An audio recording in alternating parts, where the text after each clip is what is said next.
Hi, it's Michelle Gilmartin, and I thought I would start 2024 off right with a Technique Tuesday that's actually on Tuesday.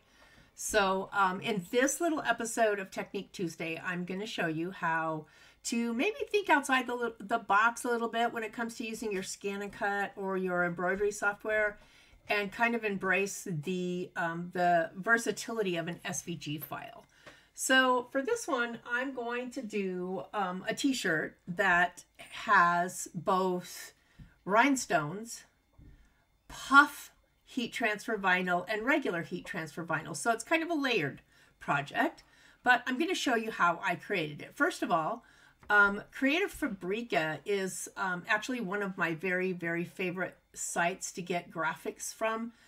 You can get graphics for sublimation, you can get graphics for printing fabric, you can get graphics for creating embroidery designs, SVG files, cutting files. I mean, it's just a completely, it's like falling down the rabbit hole of creativity.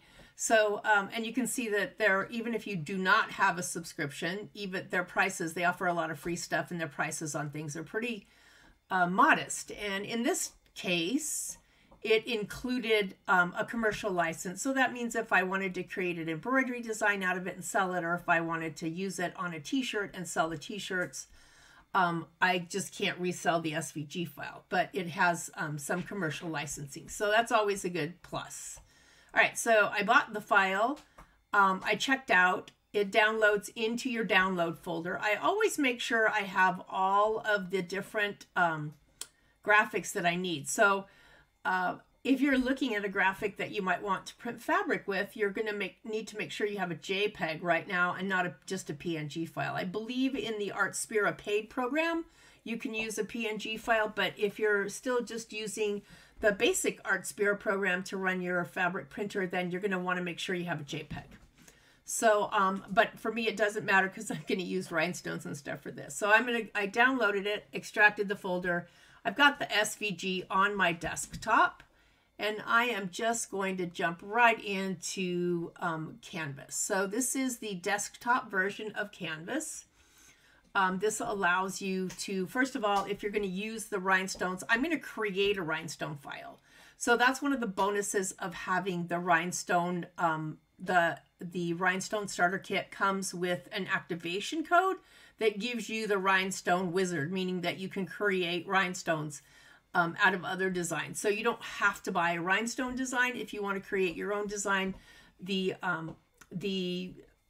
activation code allows you to create your own design, which is what I'm going to do today. So I'm going to start by finding my little SVG file. It is on my desktop.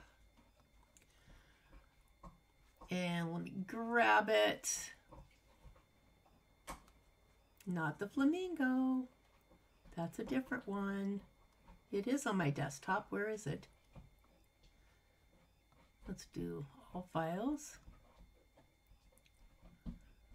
Let me pause for a moment and make sure that it's on there. All right, so I had forgotten to put it on my desktop. So let me get back to Canvas and SVG file. Now I should be able to find it.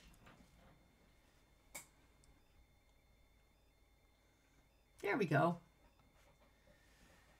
All right, so this is the file that I just bought. So first of all, SVG files are scalable vector graphics, which means that there's no translation, there's no correlation between heat transfer vinyl, rhinestones, creating an embroidery design, something like that. You can size it to whatever size you want before you begin.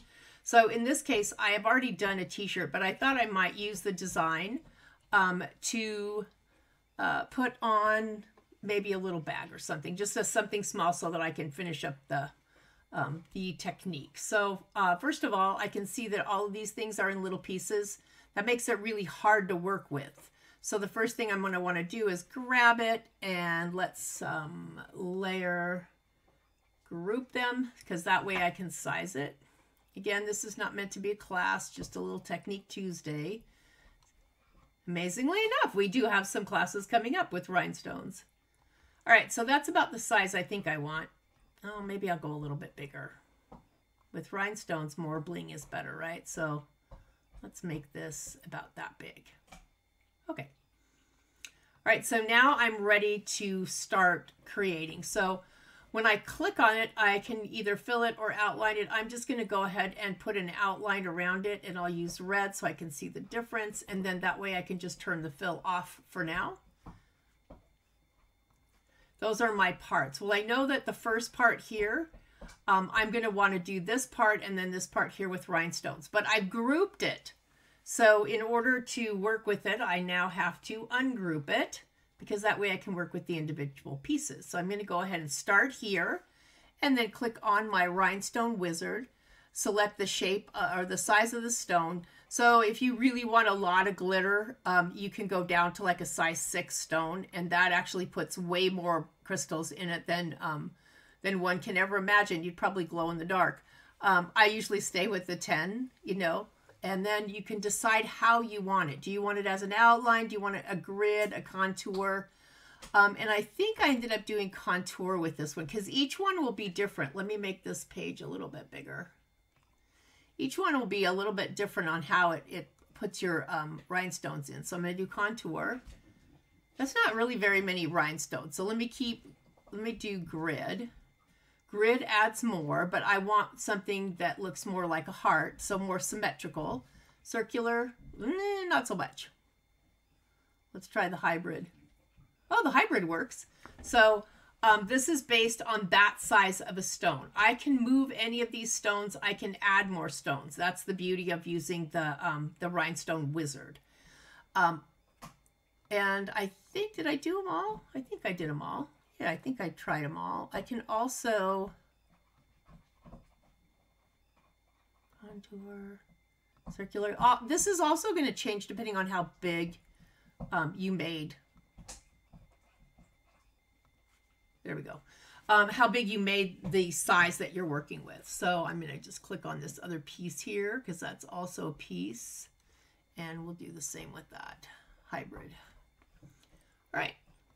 So my rhinestone part is done.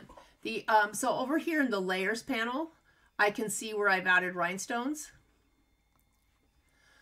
You can also see where all the shapes are for all the different pieces, right?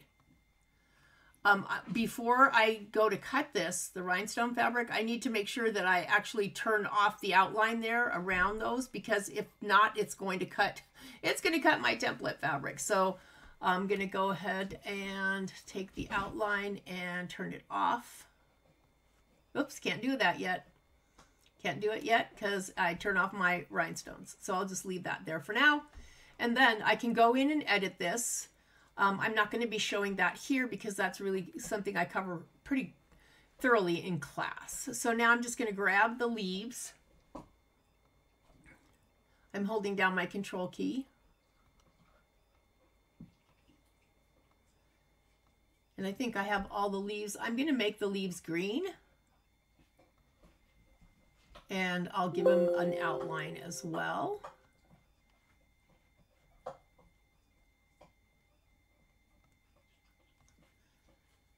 Yep, I think I've got all the leaves. And then the rest of this, I will make it all red, which is what I did. And I used, or pink actually, because I didn't have red puff. I'm going to make it pink.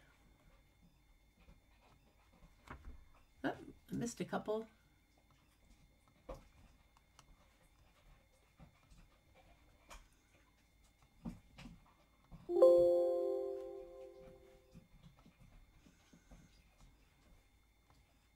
All right, so this is now, once I adjust for my settings, this is now a completed file.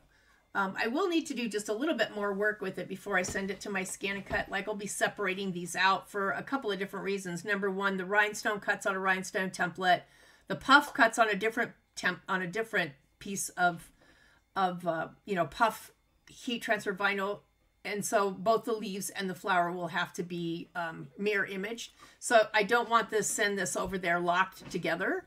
But what I do want to do is separate out and send and lock the pieces so that I can layer. I can put in a little mark that allows me to layer the pieces, and that the leaves and the flower parts do not move once I've saved them, so I can actually move them around on the mat. And for me, I prefer to do all of this in Canvas as opposed to trying to do it on a small screen on the Scan and Cut. But what I can do here is I can take all of these pink pieces, and I'm holding in my control key and just grabbing them. This is what I like about this Canvas program, is it's got the layers panel, so you can see what it is. And if you wanted to change this to draw or something like that, you have your choice of cut, draw, pierce if you have the paper piercing program.